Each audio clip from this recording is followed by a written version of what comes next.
Student, welcome to another tutorial. जो हमारा last lecture था कैरेक्टरिस्टिक ऑफ डीसी मोटर के हवाले से, ये लेक्चर उसी की कंटिन्यूशन है।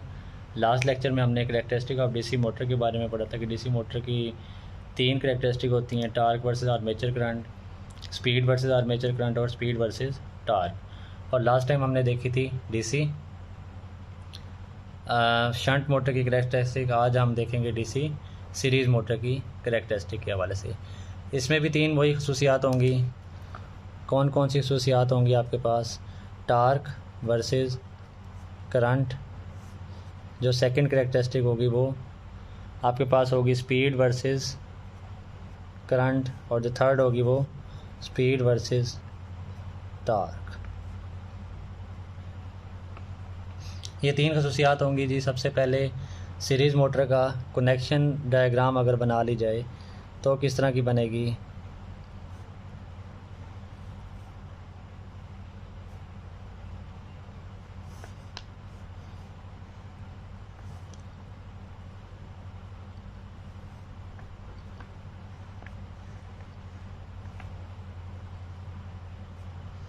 ये आपके पास सीरीज़ मोटर की कनेक्शन डायग्राम बन गई है। रिलेशन में आपके लिए दोबारा यहाँ पे लिख देता हूँ जो लास्ट टाइम भी लिखे थे कि T is directly proportional to phi I A and N is proportional to E over phi. अब इस केस में E की वैल्यू क्या थी? E की वैल्यू आपको पता है V minus I A R A थी। अब चूँकि यहाँ पे सीरीज़ जनरेटर की बात कर रहे हैं तो ये इक्वेशन री राइट हो जाएगी। E is equal to V minus I A into R A plus R S E. ये इक्वेशन इस तरह से री राइट हो जाएगी। तो चलें जी, सबसे पहले इसकी सबसे पहली कैरेक्टरिस्टिक देखते हैं जो कि है torque versus current. Torque versus current characteristic देखते हैं। सबसे पहले टार्क वर्सेस करंट कैरेक्टरिस्टिक, ये रिलेशन आप देखें T is proportional to phi I A. आपको पता है phi is itself depending upon I. यहाँ से जो करंट गुजरेगा फील्ड में से, फ्लक्स उस पर डिपेंड कर रहा है। So I can write this equation as T is proportional to I A square up to when? Up to magnetic saturation. जब तक आपकी फील्ड सैचुरेट नहीं हो जाती, आपके पास जो टार्क है वो is directly proportional to the square of the current. And after magnetic saturation क्या होगा? After magnetic saturation you will get torque is proportional to I A after saturation.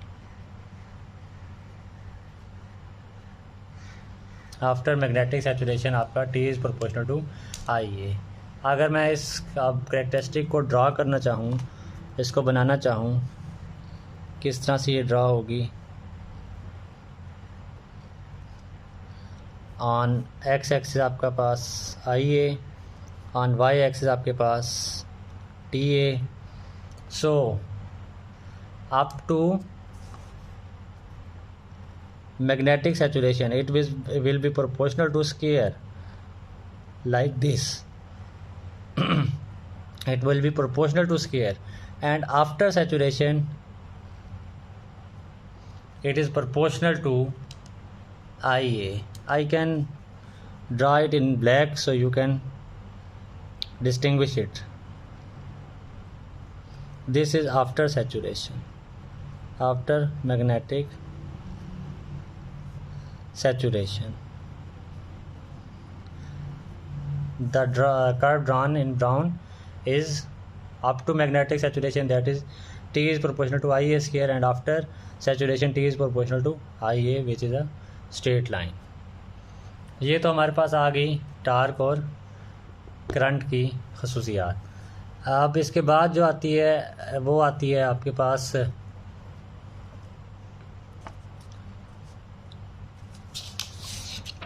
जो नेक्स्ट कैरेक्टरिस्टिक आपके पास आती है वो स्पीड वर्सेस करंट आती है। Next जो करेक्टरिस्टिक है वो speed versus current characteristic. Speed versus current characteristic के लिए आपका जो रिलेशन होल्ड करता है वो मैं आपको बता चुका हूँ, n is proportional to e over phi where e is equal to v minus I A into R A plus R S E in case of series motor. अच्छा, look at this relation. आप इस relation को देखें। जब आपका armature current बढ़ता है, जब आपका आर्मेचर करंट बढ़ेगा तो आपका बैक ईएमएफ क्या होगा? बैक ईएमएफ कम होगा, आर्मेचर करंट बढ़ेगा due to drop in the resistance between armature and series mean RA plus RSE। Armature current बढ़ने से ये पूरा ड्रॉप क्या होगा? आपका बढ़ेगा। इस पूरा ड्रॉप बढ़ने से आपके पास बैक ईएमएफ की वैल्यू, या ये जो ईएमएफ है, इन केस ऑफ मोटर इसको बैक ईएमएफ भी कहते हैं, इसकी वैल्यू क्या होगी? आपकी कम होगी। अब जब करंट बड़ा है, आई बड़ा है, आपको पता है I is proportional to phi, तो क्या हुआ है? ड्रॉप तो बढ़ गया, बैक ईएमएफ कम हो गया, लेकिन करंट बढ़ने से फ्लक्स क्या हो गया? बढ़ गया। फ्लक्स क्या हो गया आपका?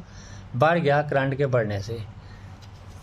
इन this case we can say that the drop I A into R A plus R S E, R A plus R S E is quite small, so it may be neglected. IA into RA plus RSE drop is small, it can be neglected. So I can write that N is inversely proportional to phi, or flux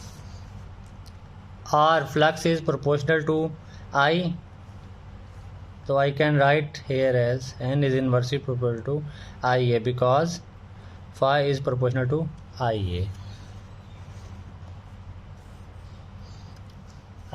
This relation phi is N is inversely proportional to IA. This also hold up to magnetic saturation.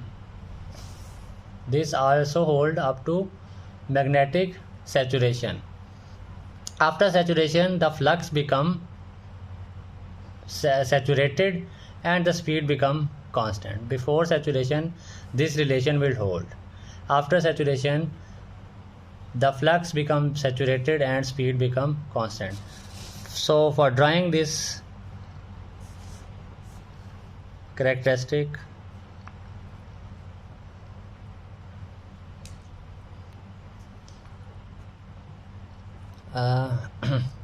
IA and N. This characteristic is drawn like this. Speed versus current characteristic is drawn like this, and same is in the case for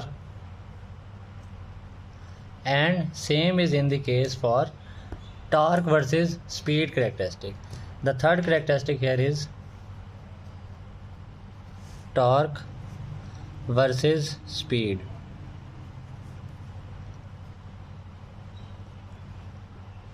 Or I can say that N versus T.